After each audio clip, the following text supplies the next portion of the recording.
આજે હું તમારી સાથે શેર કરીશ ઠંડીની સિઝનમાં સૌથી હેલ્ધી એવો મેથી પાકની રેસીપી. આજે આ મેથી પાક આપણે બિલકુલ નવી રીતે બનાવીશું અને મેથીની જે કડવાશ છે તે બહુ ઓછી કરીને બનાવીશું. તો શરીર માટે હેલ્ધી અને ગુણકારી આ મેથી પાક બનાવવો બહુ જ સહેલો છે. તો ચાલો રેસીપી શરૂ કરીએ. નવી રેસીપી શીખવા માટે મારી ચેનલને સબસ્ક્રાઈબ કરજો અને બાજુમાં આપેલા બેલ આઇકોનને જરૂરથી પ્રેસ કરજો, એટલે નવી રેસીપીના નોટિફિકેશન સૌથી પહેલાં તમને મળે. મેથી પાક બનાવવા માટે મેં અહીં અડધો કપ જેટલી સૂકી મેથીના દાણા લીધા છે. મેથી દાણા આપણે બિલકુલ જે નાના દાણા આવે છે ને મેથીના, તે આપણે પસંદ કરવાના છે. અને આ મેથી તમને કોઈ પણ કિરાણા સ્ટોર પર તમને સહેલાઈથી મળી જશે.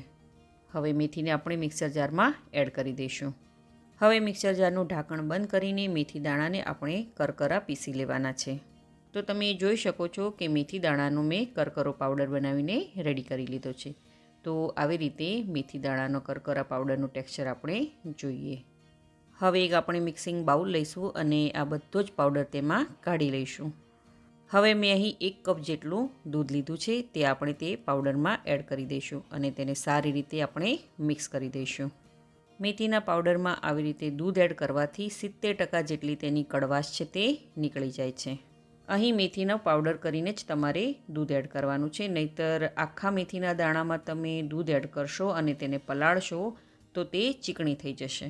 હવે તેને ઢાંકણ ઢાંકી અને ઓછામાં ઓછી 4 થી 5 કલાક સુધી તેને પલળવા દઈશું. તો લગભગ 5 કલાક થઈ ગયા છે અને તમે જોઈ શકો છો કે મેથી પાવડર દૂધને સારી રીતે એબ્સોર્બ કરી લીધું છે અને તે સારી રીતે ફૂલી પણ ગઈ છે.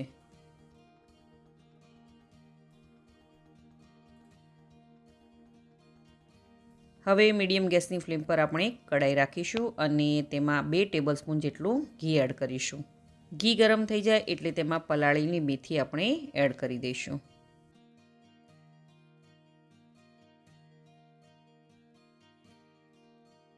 અને ગેસની લો ટુ મીડિયમ ફ્લેમ પર આપણે તેને સારી રીતે શેકી લઈશું. શરૂઆતમાં થોડી હલાવવામાં આપણને હાર્ડ લાગશે, પરંતુ જેમ જેમ તે શેકાતી જશે તેમ તેમ તે હલાવવામાં આપણને ઇઝી લાગતી જશે. માત્ર તમારે એટલું ધ્યાન રાખવાનું છે કે હાઈ ગેસની ફ્લેમ પર આપણે તેને શેકવાની નથી. લો ટુ મીડિયમ ગેસની ફ્લેમ પર જ આપણે તેને શેકવાની છે. ઠંડીની સિઝનમાં મેથી ખાવાના ઘણા બધા ફાયદા છે, જેમ કે મેથી ગરમ હોવાના કારણે કમર, ઘૂંટણ અને પગના દુખાવામાં રાહત મળે છે. અને તેની સાથે બીપી અને કોલેસ્ટ્રોલને પણ નોર્મલ રાખવામાં મદદ કરે છે. મેથી ખાવાથી શરીરમાં ઇન્સ્યુલિન્સની માત્રા ઘટવાથી ડાયાબિટીસના જે પેશન્ટ હોય તેમને બહુ જ એવો લાભ મળે છે. અને બીજા ઘણા બધા ફાયદા પણ મેથી ખાવાથી થાય છે. તો ઠંડીની સિઝનમાં તમે આ મેથીનું સેવન જરૂરથી કરજો. તો લગભગ 20 મિનિટ જેટલો સમય થઈ ગયો છે અને મેથી સારી રીતે આપણી શેકાઈ ગઈ છે.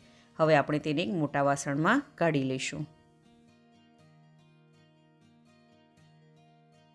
હવે ફરીથી મીડિયમ ગેસની ફ્લેમ પર આપણે કઢાઈ રાખી દઈશું અને મેં અહીં 1 કપ જેટલું નાળિયેરનું છીણ લીધું છે, તેને એડ કરી દઈશું.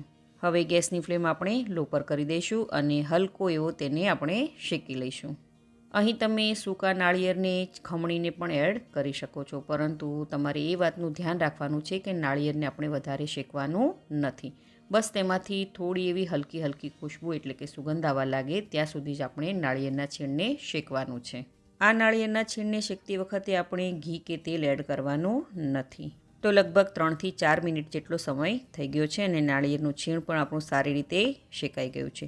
હવે તેને પણ આપણે એક મોટા વાસણમાં કાઢી લઈશું. હવે મીડિયમ ગેસની ફ્લેમ પર આપણે ફરીથી કઢાઈ રાખી દઈશું અને મેં અહીં થોડા એવા ડ્રાયફ્રૂટ લીધા છે, જેમાં બદામ, પિસ્તા, કાજુ અને મગજતરીના બીજ લીધા છે. માપથી કહું તો તે 100 ગ્રામ જેટલા ડ્રાયફ્રૂટ લીધા છે. હવે તેને કઢાઈમાં એડ કરી લઈશું અને સારી રીતે તેને શેકી લઈશું. અને હા, ડ્રાયફ્રૂટ્સ તમે તમારી પસંદના એડ કરી શકો છો અને તેનું પ્રમાણ પણ તમે વધારે કે ઓછું પણ કરી શકો છો. ડ્રાયફ્રૂટ્સને આપણે વધારે નથી શેકવાના, માત્ર તેમાંથી હલકો એવો મોઇશ્ચરનો ભાગ નીકળી જાય ત્યાં સુધી આપણે તેને શેકી લેવાના છે. તો 3 મિનિટની બાદ તમે જોઈ શકો છો કે ડ્રાયફ્રૂટ્સ સારી રીતે શેકાઈ ગયા છે અને તેને આપણે એક પ્લેટમાં કાઢી લઈશું અને તેને હલકું એવું ઠંડુ થવા દઈશું. હવે ડ્રાયફ્રૂટ્સ થોડા ઠંડા થઈ ગયા છે. હવે તેને આપણે મિક્સર જારમાં એડ કરી દઈએ અને મિક્સર જાર બંધ કરીને આપણે તેને પલ્સ મોડ ઉપર એટલે કે ચાલુ બંધ કરીને તેને પીસી લઈએ. તો અહીં જુઓ, મેં બધા જ ડ્રાયફ્રૂટ્સને કરકરા પીસી લીધા છે. હવે તેને પણ આપણે એક મોટા વાસણમાં કાઢી લઈએ. હવે ફરીથી મીડિયમ ગેસની ફ્લેમ પર આપણે કઢાઈ રાખી દઈશું અને તેમાં 2 ટેબલસ્પૂન જેટલું એટલે કે 2 મોટી ચમચી જેટલું આપણે ઘી એડ કરીશું. ઘી ગરમ થઈ જાય એટલે મેં અહીં અડધો કપ જેટલો ખાવાનો ગુંદર લીધો છે. તે તમને સહેલાઈથી કરિયાણાની દુકાન પર મળી જશે. હવે ગરમ ઘીમાં થોડો ગુંદર આપણે એડ કરતા જઈશું અને તેને તળી લઈશું. આ ગુંદર આપણે એકસાથે નથી તળવાનું, થોડો કરીને એડ કરતું જવાનું છે અને તેને તળતું જવાનું છે. અહીં જો તમને ગુંદર તળતા ટાઈમ ઘી ઓછું પડે તો તમે 1 ટેબલસ્પૂન જેટલું ઘી વધારે એડ કરી શકો છો. અહીં આપણે ગેસની ફ્લેમ લો પર રાખવાની છે અને આ ગુંદરને આપણે ઓછામાં ઓછી 2 થી 3 બેચમાં તળવો પડશે.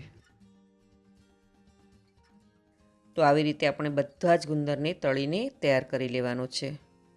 હવે મેં અહીં એક લોટો લીધો છે અને તેને આવી રીતે તળેલા ગુંદર પર પ્રેસ કરતું જવાનું છે અને તેને મેશ કરતું જવાનું છે. અહીં તમે વાટકીની મદદથી પણ આ પ્રોસેસ કરી શકો છો. તો આવી રીતે આપણે કરકરો ગુંદરને પ્રેસ કરી અને તૈયાર કરી લેવાનો છે. હવે આ ક્રશ કરેલા ગુંદરને પણ મોટા વાસણમાં આપણે કાઢી લઈશું.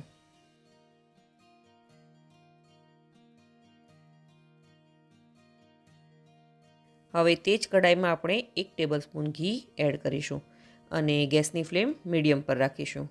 હવે મેં અહીં અડધો કપ જેટલો અડદનો કરકરો લોટ લીધો છે. આ કરકરા અડદનો લોટ તમને કોઈ પણ ઘંટીએ મળી જશે અને જો તમારી પાસે આ રીતનો અડદનો લોટ ના હોય તો તમે તેની જગ્યાએ અડદની દાળને મિક્સર જારમાં પીસીને તેનો ઉપયોગ કરી શકો છો. હવે લો ગેસની ફ્લેમ પર આપણે લોટને સારી રીતે શેકી લેવાનો છે.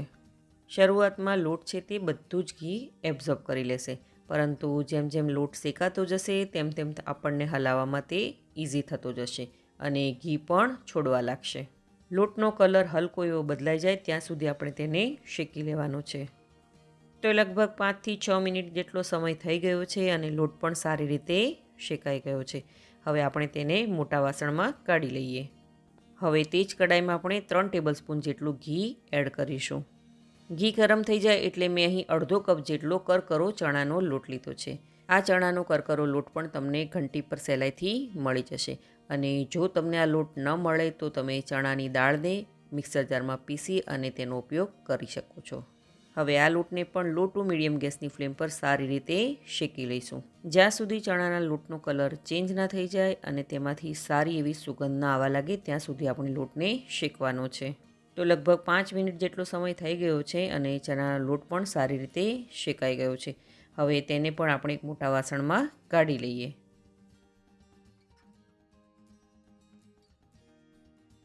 હવે તે જ કઢાઈમાં ફરીથી 3 ટેબલસ્પૂન જેટલું આપણે ઘી એડ કરીશું અને ઘી ગરમ થઈ જાય એટલે અહીં મેં ઘઉંનો કરકરો લોટ લીધો છે. જેનાથી આપણે ભાખરી બનાવીએ છીએ ને તે જ લોટ આપણે લેવાનો છે અને આ લોટને આપણે ઘીમાં એડ કરી લઈએ અને લો ગેસની ફ્લેમ પર આને પણ આપણે સારી રીતે શેકી લેવાનું છે.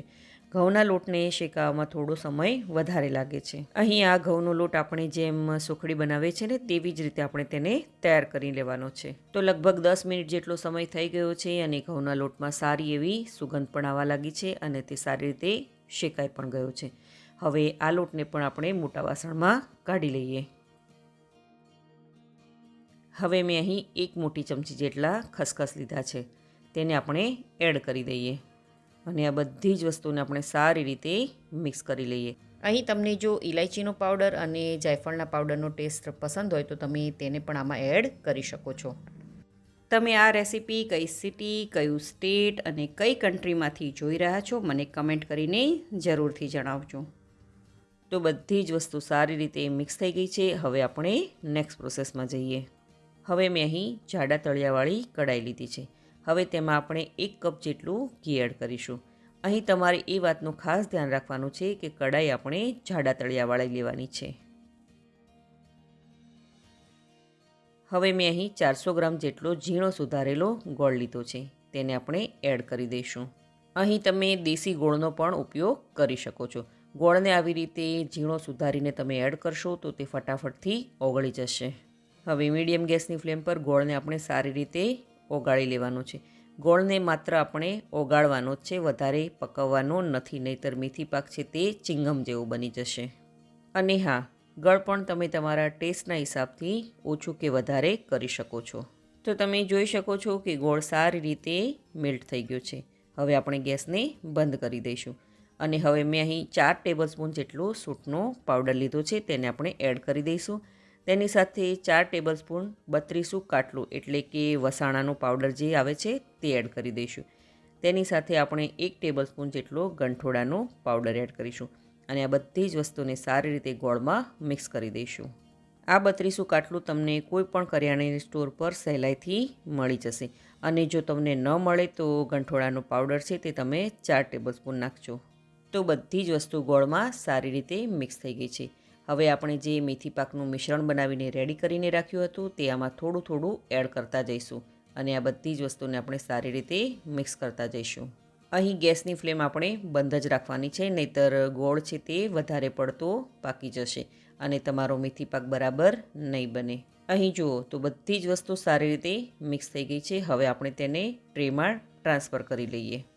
અહીં મેં આવી રીતની એક ટ્રે લીધી છે, તેના પર મેં બટર પેપર લગાડી દીધું છે.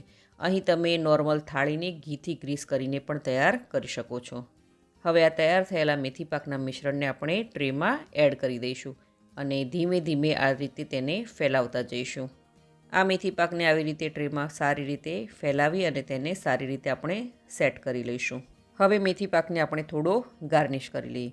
થોડી એવી બદામની કતરણ, થોડી પિસ્તાની કતરણ અને થોડા ખસખસથી.